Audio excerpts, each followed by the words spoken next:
In this video, I'm going to show you how to format a college research paper. This is probably some of the most complicated use of Word, but it's obviously the most important for college students. So let's look at what we need to find out. I'm going to start with the information that is on the Insert tab. For research papers, on the Insert tab, you will see headers and footers and page numbers. Most of the time when you're writing a paper, your professor is going to want you to put in a header, the page numbers, and your name in case he or she drops your paper on the floor and the pages get all messed up. Then they'll know which papers belong to which student and which order to put them back in. That's really the reason why professors are asking for that.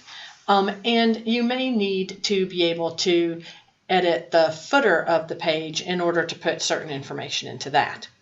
Another thing that we're going to look at on the Insert tab is the cover page, because often professors want you to include a cover page. So on the Insert tab, those are the first two things that we will look at for formatting a research paper. If all you want to do, if your professor doesn't care about page numbers, and all you want to do is add something in the header, if you click on header, then you'll see that you have a large variety of headers that you can choose from. Either a blank one where you can put just one set of text in, or a 3-column blank header, or then you start getting some fancy ones that you can choose from. I'm just going to show you the plain blank header to start with. When I click on the plain blank header, then it opens up the Header and Footer Tools tab, Design tab, and I have an opportunity to type in the portion of the Word document that is normally set aside for the margins, the 1 inch above where you can start typing. And I can click in the type here, and I can put, for example, my name up there. And I don't have to leave my name there on the left-hand side. Maybe the teacher told me to put it on the right-hand side. So to get that over there, what I did was I clicked in front of it, and I just used the Tab key on my keyboard to tab it over. And maybe there is something else that you'd like to put in the header. You see that you have your regular insert options. Like, for example, I could put a picture in there. So maybe I want to go ahead and include an itty-bitty picture of Midway's seal. So I can go ahead and put that there, for example.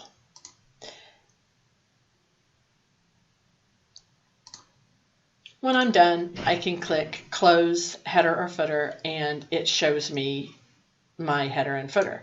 If I want to edit that, one of the things that frustrates students is if I want to edit that and I'm just on the regular Home tab, when I try clicking up there, I'm not getting anything. I have to go back to Insert and go to Header and choose Edit Header. Then it gives me the option to work in that header area again. And while I'm in the header area, if there's something that I want to do down here, I can either scroll down to the footer and type down there too, or I can, if I'm in the header, I can click on Go to Footer, and if I'm in the footer, I can click on Go to Header, so that I can switch between these two things. And again, when I'm done, I can just choose the Close Header and Footer, and I'm back to typing in the content area of my page. Now, one thing that annoys students is, let's suppose that I want to put page numbers in there. If I choose to put page numbers in, I can go to the Insert tab and Page Number button, and I can choose to put them at the top of the page or at the bottom of the page. Those are the two most common places.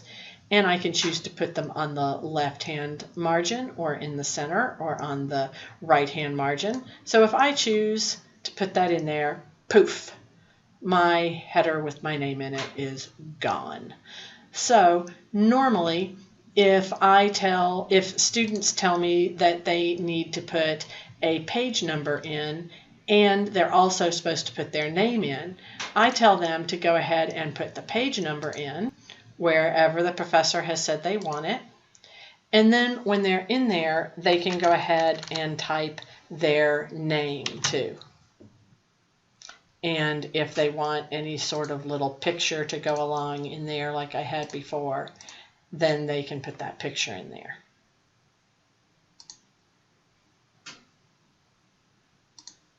And then that way, everything they want is in the header. So if you want page numbers in there, just start with page numbers and you'll be a happier camper. Now, once the page numbers are in there, I can format the page numbers so that I can have them be 1, 2, 3, or I can have them have dashes in them, or I can have them be ABC or Roman numerals, whatever. I'm going to go ahead and put in the dashes so that there's a dash between my name and the page number. That's kind of nice. Okay. Another issue that sometimes happens with page numbers is if your instructor wants you to include a cover page. So if I'm on the Insert tab and I click on Cover Page, I can see a variety of different cover pages that I can choose from. And if I choose this one, you see where I can put my title and a subtitle and my name and a year or whatever. But sometimes the professor just wants a plain cover page, so the students will insert a blank page instead of a cover page. Now notice when I do that, then my cover page gets page number 1, and I don't want that. I want this first page of actual real text to be page number 1. So if I go back to my header and footer and I edit that, then I can choose different first page.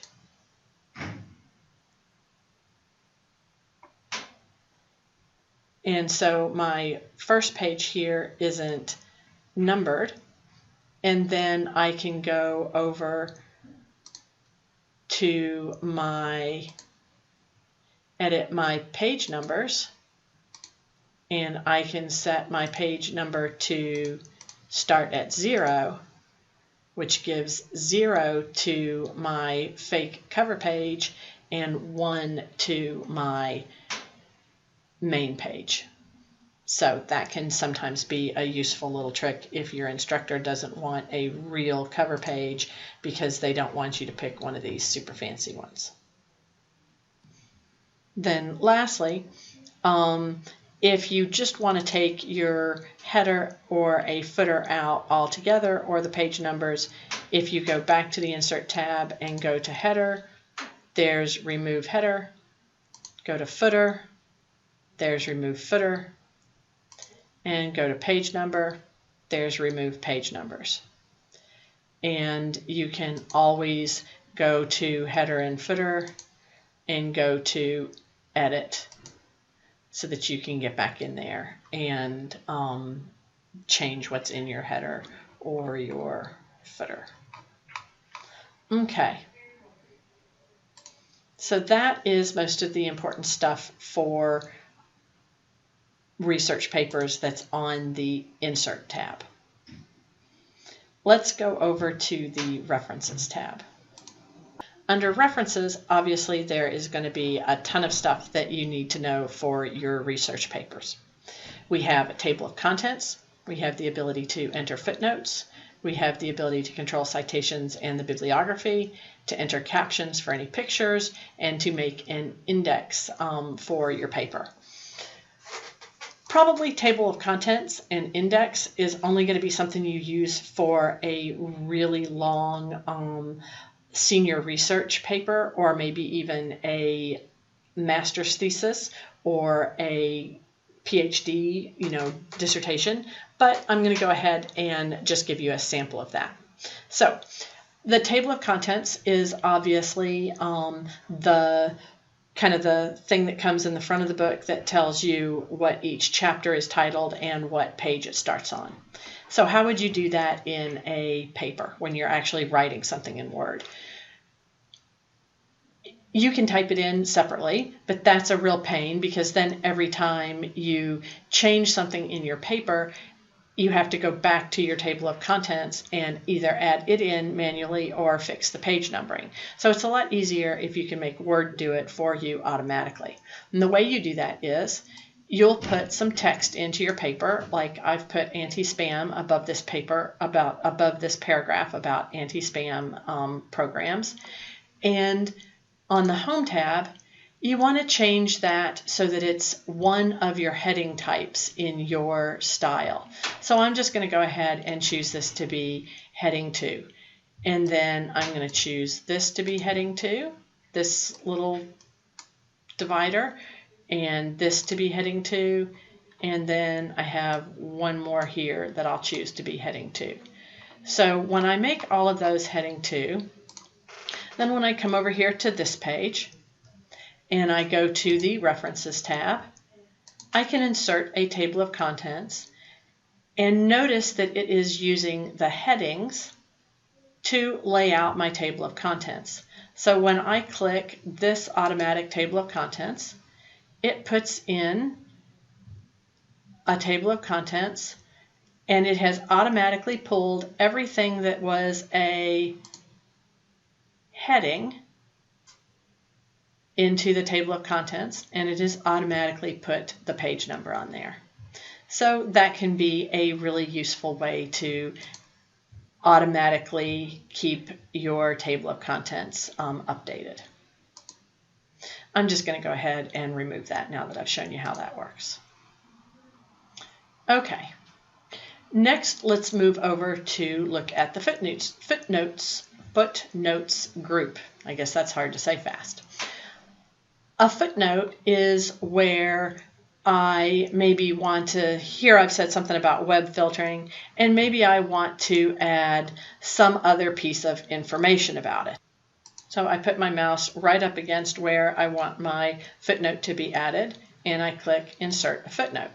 And see, it puts the number 1 right there, and then it puts the number 1 right here in my footer. And I can type a little footnote. I could say something like, this information about web filtering was current as of 2015, or whatever little parenthetical note I want to put down there in my footnote. For footnotes, once I've added one, I can always just click back down there and edit it. I don't need to go to edit my footer or anything like that.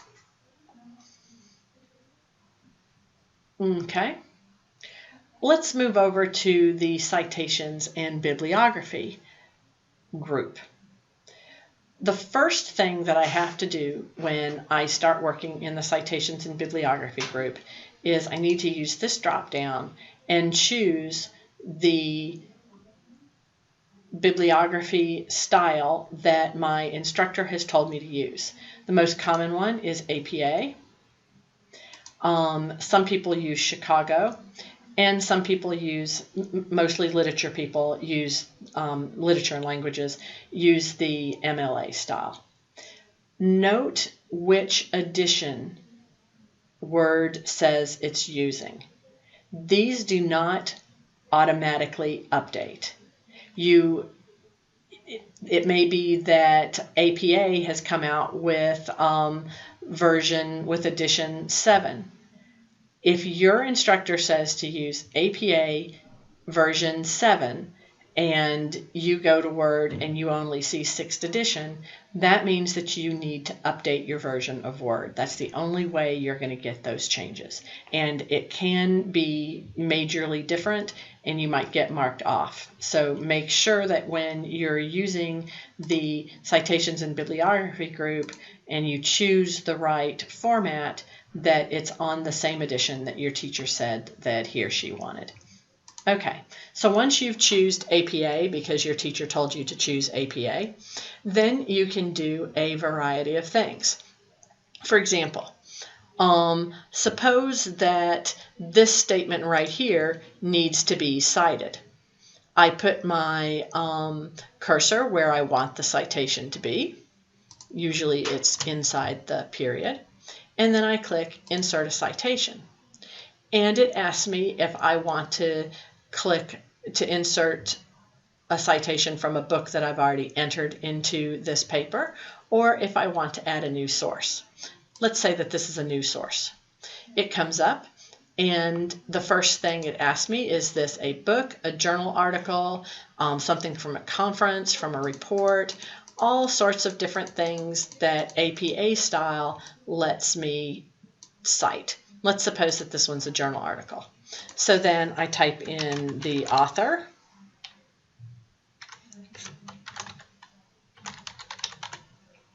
and I type in the title of the article,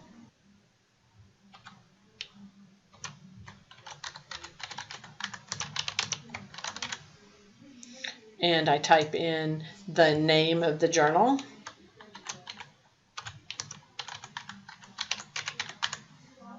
and I type in the year of the article and what pages it was on.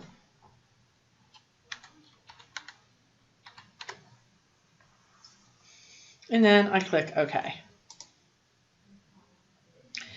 And notice that it automatically inserts, according to the APA style, the author name and the date, because that's what APA style requires for a citation. If I already have a citation in the paper and I want to edit it, like this one apparently doesn't have a date in it, so I must have forgotten to put that in. If I click on it, then I can drop down and more information about the author.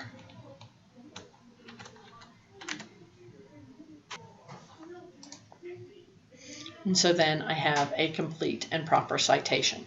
What's really cool about adding your citations in this way, using the Insert a Citation, is that then when you get down to your works cited and you need to add your bibliography, if you go again to the References tab and to Citations and Bibliography, if you click either Bibliography, References, or Works Cited, then it automatically puts those in for you using the proper format for APA or whatever style you chose. And you don't have to type your whole bibliography all over again. The last thing that I'll show you here on the References tab is Captions. Suppose that I had a picture here. And if I don't have one, remember I can always go over to Online Pictures and search for something, and I can insert it and make it the size that I wanted. Now, suppose that I want to caption this picture. If I click Insert a Caption, then I can just stick with the default Figure 1, or I can give it more of a description.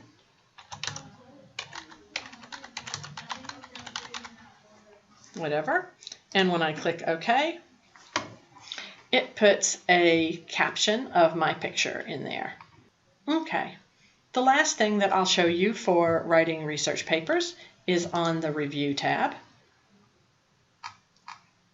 Obviously, it's important when you turn in a research paper that everything is spelled right, and that you know that you've typed the proper number of words that the professor required, and that you don't use the same word over and over and over again, which gets boring, and that you've used all the words that are the proper words. You didn't mess up, you didn't misunderstand one of the words that you were using.